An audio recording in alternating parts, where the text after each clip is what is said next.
Many times in life, we want to think about our lives in different ways. We want to ask ourselves, how do we make decisions in life? What kind of decisions do we make? What kind of skills do we have? Do you have assertive skills? Do you have critical thinking skills? Do you have decision-making skills? Problem-solving skills? How do we go on in our life, and how do we make meaning in our lives so that our lives have a meaning and a purpose? And today, we want to tell a story. And it's not just a story. It's a story of the 4 girls who wanted to marry one man. And the story goes on like this. Once upon a time, there were 2 young men who were friends. And that they were friends meant that they visited each other and they would give each other gifts. So one day, one of the young men gave his friend a spear. He said, "You can have this spear as a gift." And he gave him the spear. And they continued being friends. And Fred kept the lovely spear because it was very nice. And they continued being friends. But during those times, there used to be wars between communities. At one time, their village was attacked by the enemy village. And these 2 young men, who were very brave, went to fight with their spears. And the young man who had been given a spear by his friend carried the very spear his friend gave him. And he went to fight with it. And he fought the enemies with the spear. And he fought courageously until he threw his spear right at the enemy. And when he threw it, it landed on the enemy chief. And when the enemy chief was injured, all his people ran away. And when they ran away, they left all the cattle and the goats. And of course, the young man was very happy. And they gave him a lot of goats and cows and praises to this young man who had brought fame and victory to their village. Now, his friend who had given him the spear was not as excited. And he changed his mind. And he said, "I want my spear back." But where is the spear? The spear is with the enemy chief. It's hidden there. Now, the young man again came back and said, "I want my spear back." And he kept on pestering him and demanding his spear. So this young man gave him so many spears. He said, "I can make for you a gold one, an iron one." He said, "No, I want my particular spear, the one I gave you, no other." And he kept demanding for it until this friend of his got fed up. And he asked himself, "What do I do? I want to go and get your spear." His family pleaded with him, "Don't go. If you go, the enemies will kill you because you injured the enemy chief." He said, "No, I have to go. My friend has refused all the spears. He has said he only wants his spear." Back in the enemy chief's camp, when their chief was injured by the spear, they went and removed the spear from him. And they treated him, and he was recuperating. And they kept the spear in a nice place where it would be kept safely, where nobody would touch it. But now the young man is here, and he is saying he wants to go for the spear. So how does he go? And everybody said, "If you go for the spear, you'll be killed."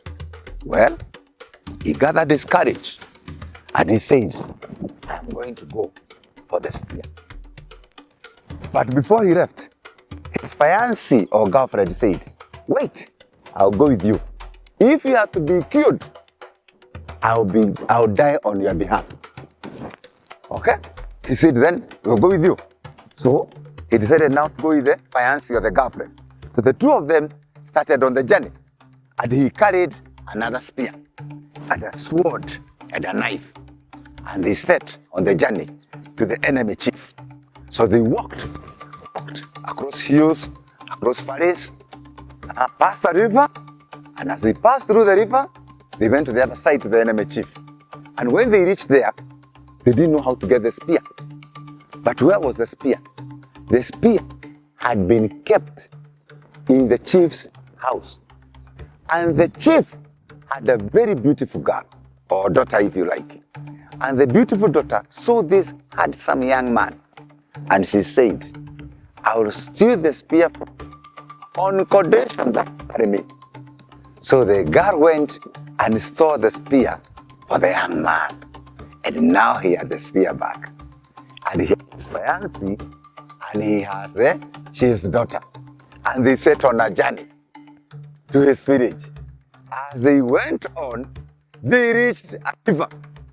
And when they reached the river, they couldn't cross the river because it was flooded. And they didn't know what to do. And they asked the fisherman, carry us across. And the fisherman said, if I carry you across, the enemy chief will kill me. But the fisherman had a beautiful daughter. And this beautiful daughter said, wait, instead of you being killed, let me assist you.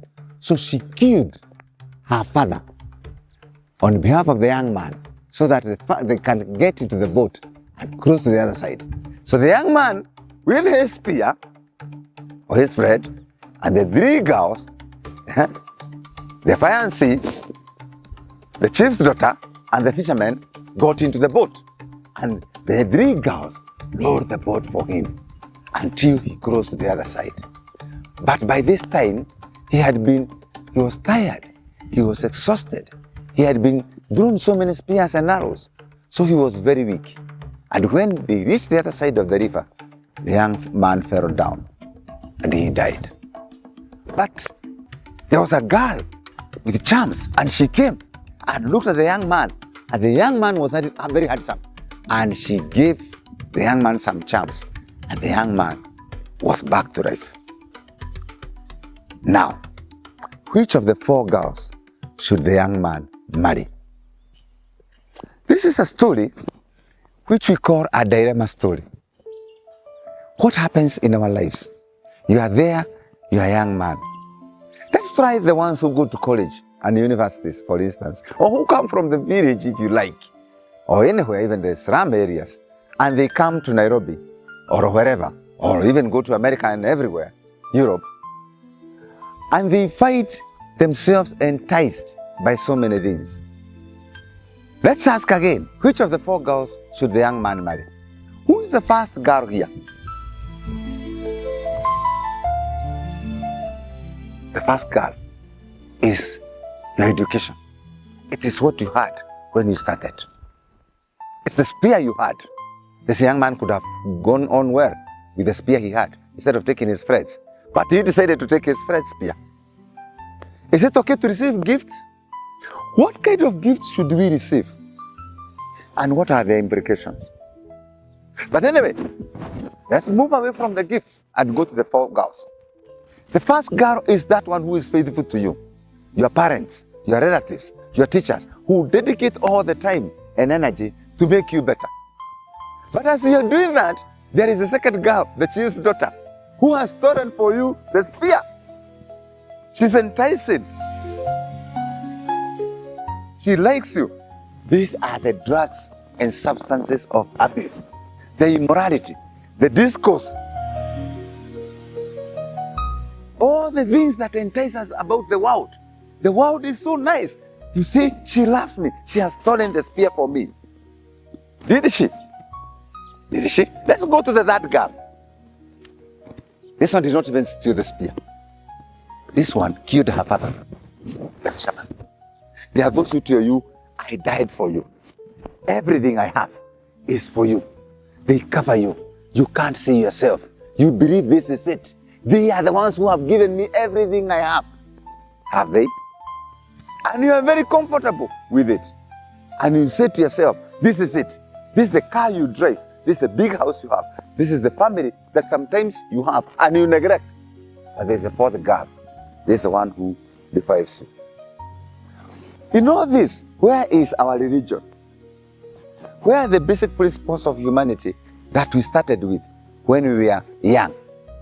Where is the life that makes you alive? Where is what you have acquired, your own personal values? Where is the education that you got? The little learnings that you got from your parents and from the society. You see, we need to ask ourselves, when do we lose it in life? Is it when we had the spear? Or when we went to look for it?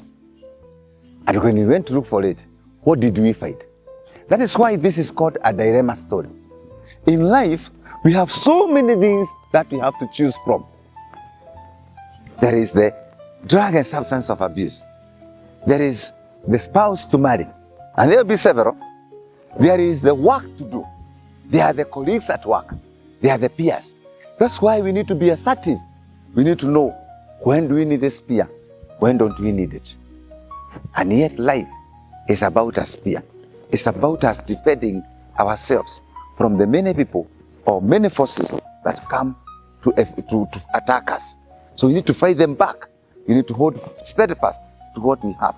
We need to know what is it that we have embraced, including our values and our virtues. Lastly, there is the critical analysis. Critical thinking. There is the problem-solving skills. There is the decision-making skills. There is the meaning and purpose of life. And above all, there is the resilience. Look at this young man. He's resilient. We must be resilient in this world. We must go on with the life. And every day of our lives, we must make meaning now and beyond. That is what this story is about. It's not about the 4 girls who wanted to marry one young man. It's also about you as a girl. It's about what choices do you make in life. And therefore, we must ask ourselves, how do we make meaning and purpose out of our lives? Make meaning and purpose out of your life from the very beginning to the very end, that your life may be meaningful and important to you, to us, to the world, and to God who gave you life.